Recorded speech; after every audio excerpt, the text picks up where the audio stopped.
being here, activating positive energy for health and happiness. Look at this wonderful picture.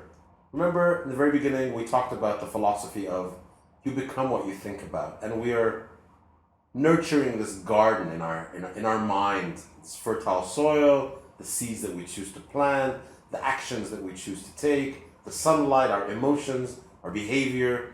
So we talked about the stress, we talked about the storm, we talked about the drought. Those were all the challenges, the negativity, the toxicity. But now, because we've applied all these fantastic positive skills and done all these exercises and learned to become more in control of our own mental mindset and our own emotional states, and we learn how action can really, really affect us in our exercise and our nutrition, our garden has flourished. Our garden has blossomed. I'm very, very proud of you for being here with me now and having the courage to make this fantastic change to activate your positive energy. So here's our wonderful gentleman again before we dive into the positivity at work. On a scale of 1 to 10, how happy and positive do you feel right now? I'm probably at an 8. I can always go up to a 9. I don't think it's possible to be at a 10.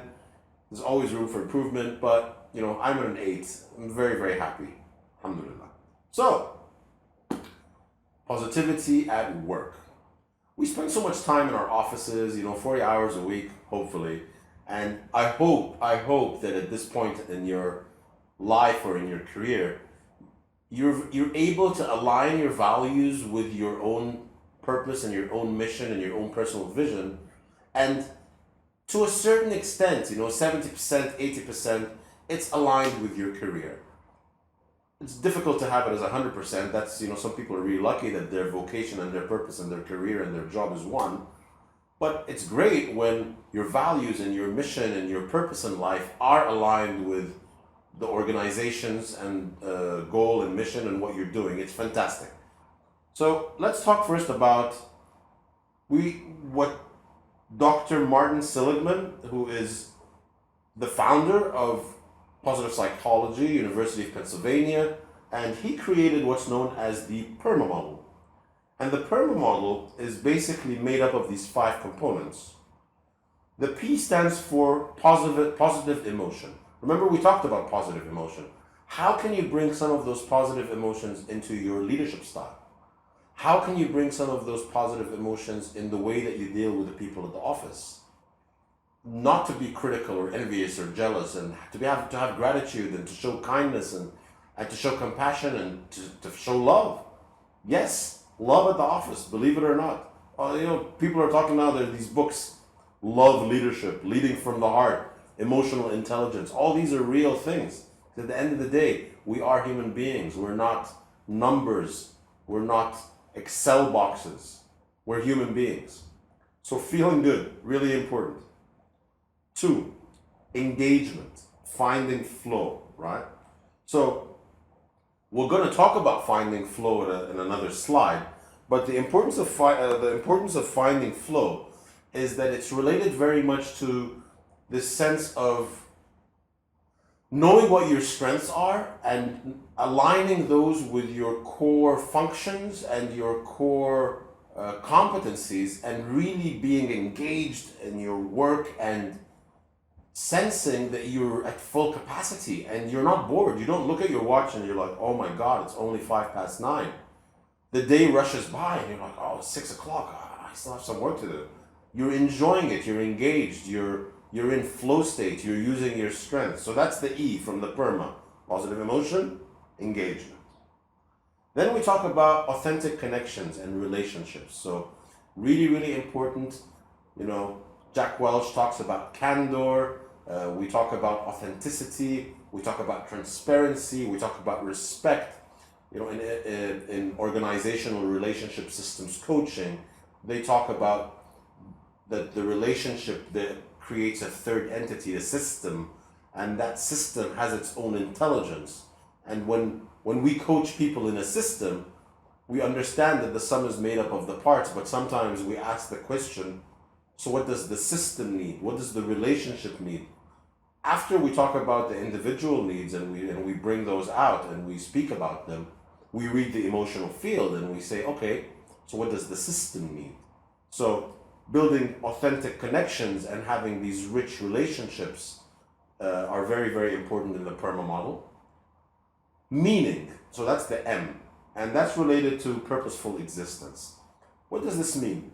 In my view, it really means that our own sense of purpose, our own values are aligned with a greater purpose and a greater direction. So I can tell you a story related to my own professional career. When I first started my career, I was working in marketing for a fast food company. And I used to invent the toys that used to lure the children into the restaurant so that we could feed them fast food. So I was only 21 years old. I was having a great time and traveling to Asia to invent toys and coming back and creating these wonderful promotions and seeing the children coming in and play and eating this food and playing with these toys. But I do remember a moment where I woke up one morning, I was like, oh my God, what am I doing? Why am I doing this? It was a great career, it was a great job, but it was totally not aligned. It was actually at odds with who I am as a person, my own values, my own beliefs, and what I think is my path.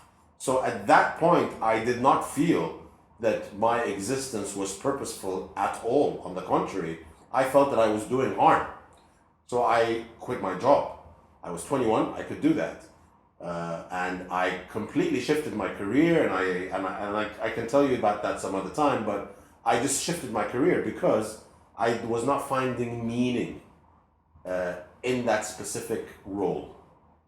People thought I was crazy, but it was the best decision I ever made in my life, plus other decisions as well. And lastly, PERMA is a sense of achievement, so a sense of accomplishment. We need to feel that we are progressing. We need to feel that we are growing as human beings in our work and in our careers. So the idea of achievement, whether it's through training and development, through remuneration, through increased scope, through increased responsibility, these are all ways that we can make our staff feel that they're getting a certain level of achievement. So there you go. That's the PERMA model. Thank you very much to Dr. Martin Seligman for creating this 5 core elements of psychological well-being and happiness. And I'm sharing this story with you so that it's a segue into, this is a picture of me on the day of my graduation. And in university, I changed my major 7 times. I really did. I changed my major 7 times. So I started off with engineering because my father, God bless his soul, wanted me to be an engineer or a doctor, and then there was biomedical engineering. So I was like, okay, I'm going to try this out. Didn't understand anything in differentiation and integration, and all the numbers and the letters didn't make any sense. Changed to philosophy. I loved philosophy, but I couldn't decide. I become a philosopher? What's that? But I enjoyed it. Computer science, loved it. Got into arrays, got into data structures. Just it blew my mind. Didn't like it.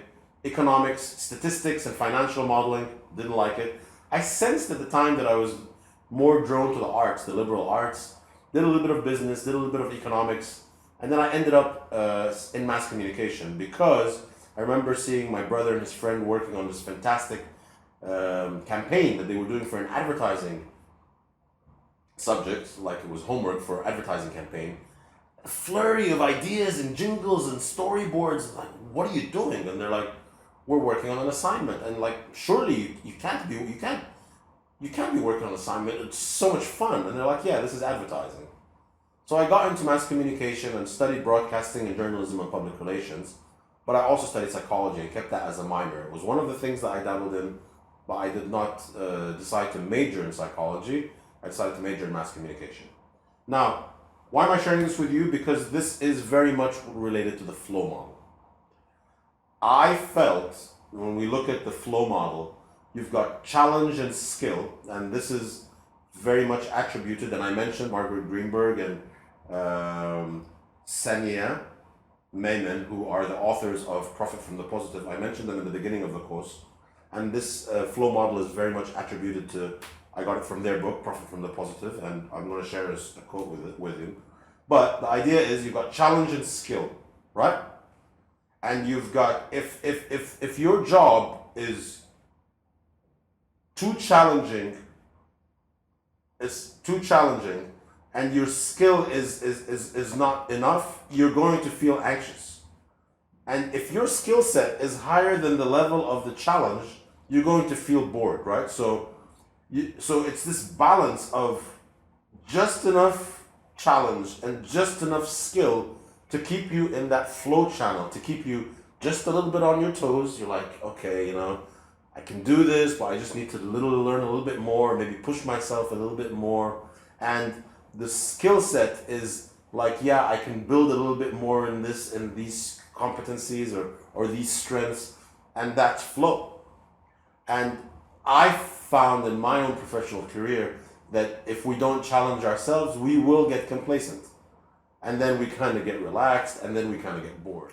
And on this slide, I just like to share a quote from the book that I mentioned earlier by Margaret Greenberg and Sanya Mayman. It is called Profit from the Positive, Proven Leadership Strategies to Boost Productivity and Transform Your Business. Fantastic book.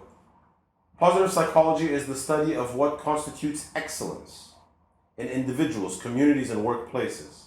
It incorporates the study of productivity, resilience, motivation, emotions, strengths, team dynamics, and more. Great advice.